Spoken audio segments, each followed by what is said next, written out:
What are the consequences to believing that following the law makes you righteous? I'm just going to put it really succinctly because I want people who have, even if they barely think that, or maybe that's true.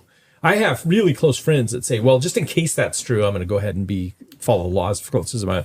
And that scares the living daylights out of me because of what I know salvation to be. So what is the consequence to deciding in your heart, even a little bit, that following the law will make you more righteous? Two scriptures come to mind. One says, I think it's Paul says that if you follow any one part of the law, you have to follow all of the law. Yeah.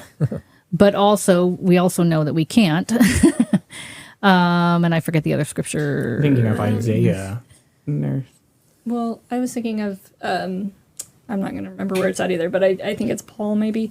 But it basically says that if you try to go back under the law, you're basically trampling the blood of Christ under your feet, because you're basically claiming that you can make yourself righteous because Jesus' blood wasn't enough to do so.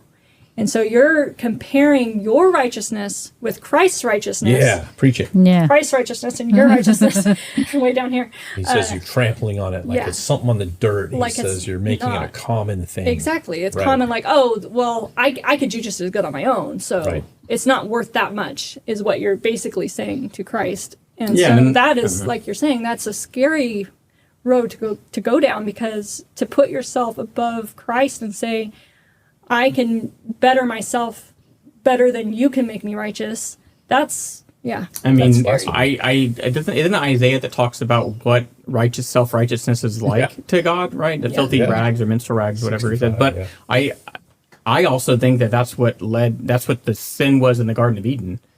That the initial issue, the falling away, was them deciding to eat the fruit, whatever it was, not because the fruit was evil or is wrong for you to gain knowledge or wisdom. Like those are great things to have, but it's because they were making a conscious decision that they knew better of what was good for them and how to do it, and they had it. And I think that's my opinion on the issue. It was self-righteousness. It was like, you know what, I know better.